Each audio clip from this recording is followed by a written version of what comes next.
Assalamualaikum warahmatullahi wabarakatuh. Perkenalkan, nama saya Siti Putri Nur Khalifah dari jurusan Ilmu dan Masyarakat Universitas Negeri Semarang. Pada kali ini, saya akan mempresentasikan materi mengenai bakterial zoonosis.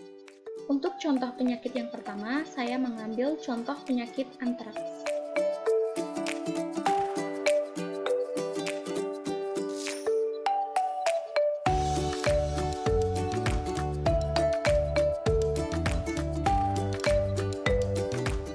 Antraks merupakan penyakit infeksi menular akut yang termasuk ke dalam salah satu penyakit zoonosis.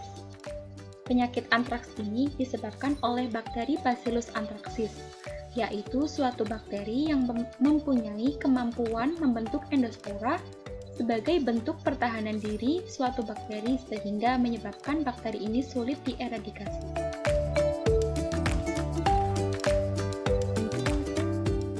Ini adalah gambar dari bakteri Bacillus anthracis. Kemudian untuk karakteristiknya, yang pertama itu ada sifatnya yaitu gram positif, kemudian tidak bergerak atau motil, ukuran panjangnya 3-5 mikrometer dan lebar 1-2 mikrometer.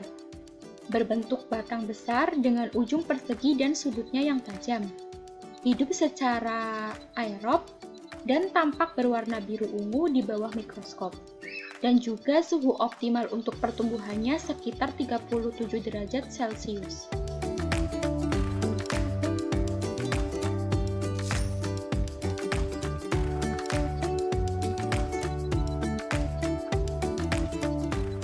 Untuk tipe-tipe dari penyakit antraks ini sendiri ada 4 tipe. Yang pertama yaitu antraks kulit atau cutaneous anthrax. Ini adalah contoh manifestasi klinis ataupun gejala yang ditimbulkan dari penyakit antraks kulit, yaitu kulit yang bengkak dan benjol serta gatal menyerupai gigitan serangga yang cepat berkembang menjadi sakit dengan pusat bengkak berwarna kehitaman.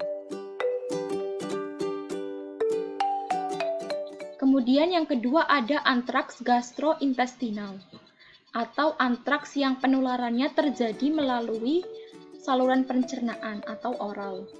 Antraks gastrointestinal ini sendiri dapat terjadi ketika seseorang memakan daging yang tidak matang dari hewan yang terinfeksi bakteri Bacillus anthracis.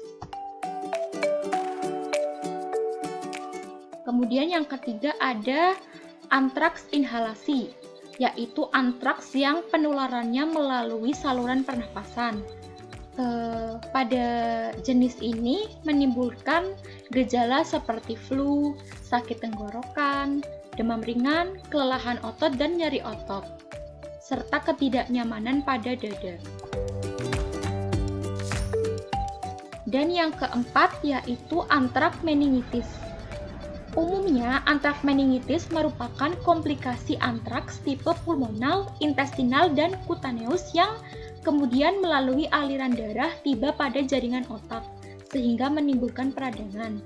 Gejala lain yaitu demam, sakit kepala berat, kejang, kesadaran menurun, kaku kuduk, muntah, dan bisa diakhiri dengan koma.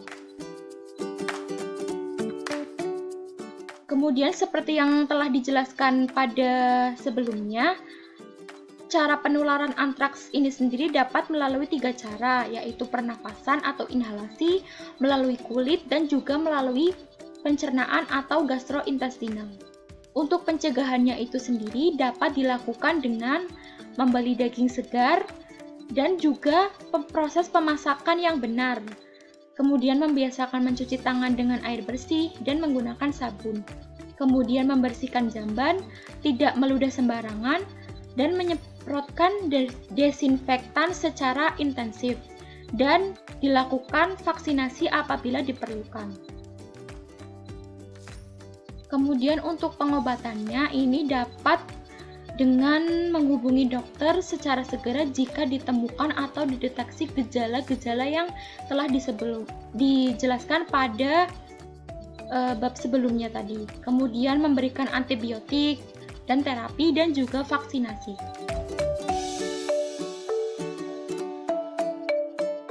Untuk contoh penyakit bakterial zoonosis yang kedua, saya mengambil contoh penyakit leptospirosis.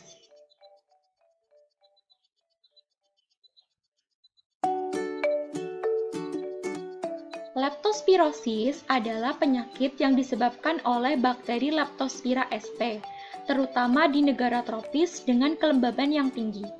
Leptospira berbentuk spiral yang menyerang hewan dan manusia.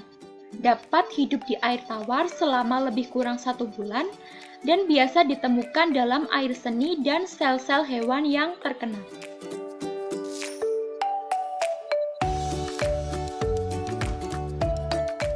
Kemudian karakteristik dari penyakit leptospirosis yang pertama, penyakit demam akut pada manusia atau hewan, dan merupakan zoonosis yang paling serius penyebarannya di dunia. Dan juga merupakan salah satu dari re-emerging infectious disease.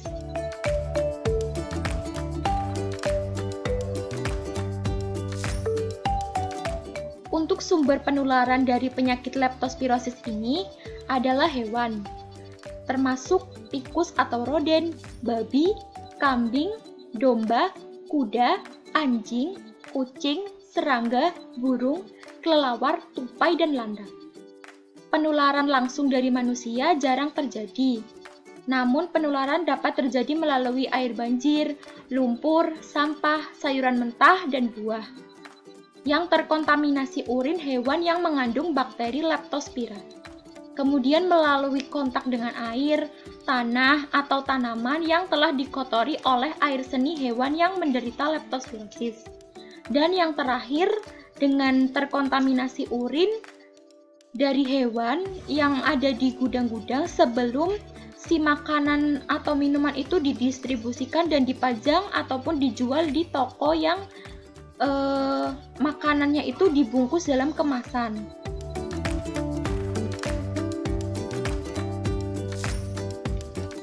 Ini adalah gambar yang menunjukkan cara tersebarnya bakteri Leptospira. Bisa melalui lingkungan yang kotor, pada air-air got yang kumuh, dan juga daerah yang rawan banjir.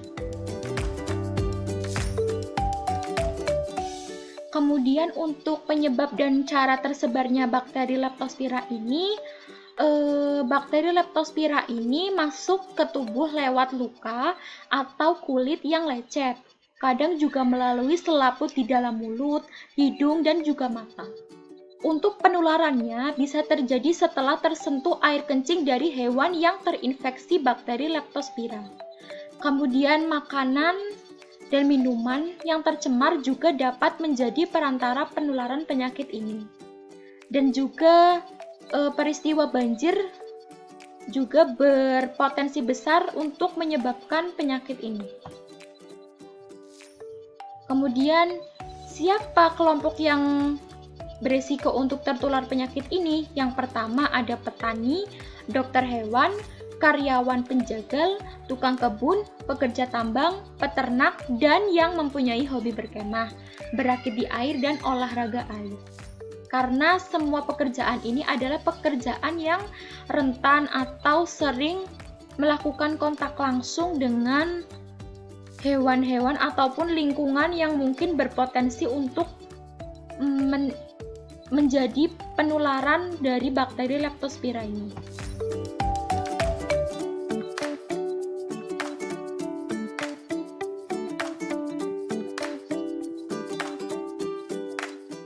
Kemudian untuk gejalanya, gejala yang paling khas dari penyakit Leptospira ini adalah ikterus.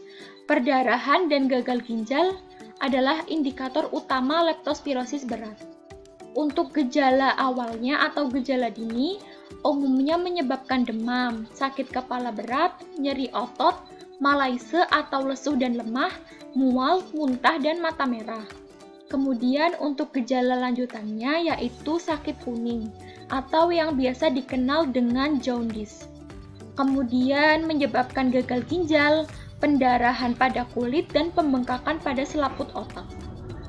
Dan pada jangka panjang, ini dapat menyebabkan kelelahan menahun selama berbulan-bulan dan bengkak mata menahun. Proses penyembuhan yang lambat dapat menyebabkan kematian pada penderita leptospirosis. Ini adalah contoh dari manifestasi klinis penyakit leptospirosis, yaitu mata memerah yang disebut dengan ikteris dan ikterus atau ikterik, dan juga tubuh penderita yang menguning atau jaundice.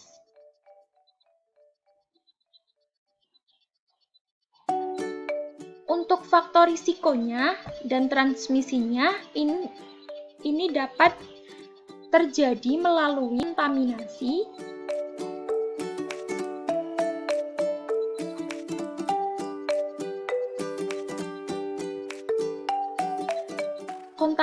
bakteri atau tanah yang lembab masuk melalui tubuh manusia, melalui kulit yang luka, lecet, ataupun selaput lendir, melalui selaput lendir mata, mulut, nasofaring, dan esofagus. Kemudian untuk faktor risiko dari leptospirosis ini sendiri, yang pertama, berjalan di genangan air ataupun lingkungan air yang kotor, terutama pada daerah yang rawan banjir. Kemudian bertempat tinggal di daerah rawan banjir, hygiene perorangan yang kurang, luka atau kulit yang pecah atau lecet, kemudian populasi tikus yang tinggi, rekreasi seperti tempat olahraga air, tempat berenang, dan triathlon.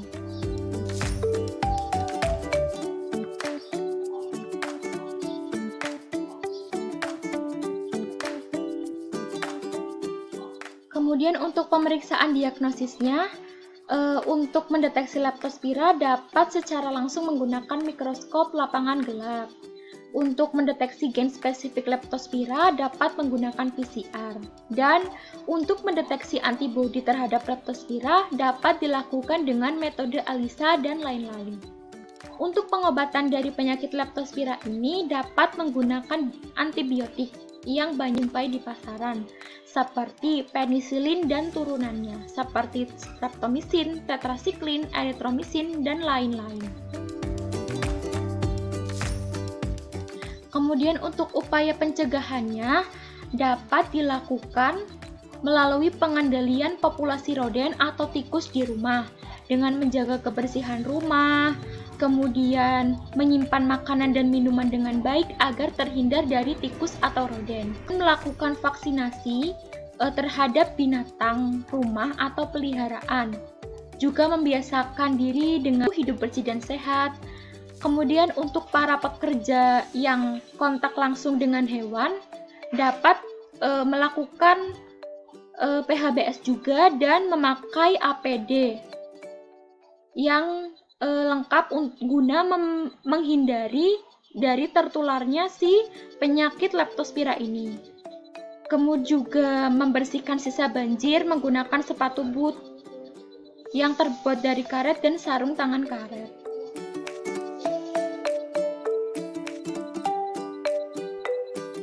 Kemudian untuk program pencegahan dari penyakit zoonosis leptospirosis ini, yang pertama dengan menerapkan sanitary and phytosanitary agreement yang telah direkomendasikan oleh WTO. Kemudian sosialisasi dan penyebarluasan informasi pada masyarakat. Hal ini dapat dilakukan dengan upaya penyuluhan. Kemudian memberdayakan petugas karantina hewan secara lebih optimal. Dan yang keempat, melakukan monitoring, kontrol, dan surveillance. Yang kelima, melaksanakan program inseminasi buatan atau IB. Dan yang terakhir, ketersediaan obat-obatan, vaksin, dan meningkatkan biosekuritas. Cukup sekian presentasi dari saya. Mohon maaf apabila banyak kekurangan. Wabillahi taufiq wal hidayah. Wassalamualaikum warahmatullahi wabarakatuh.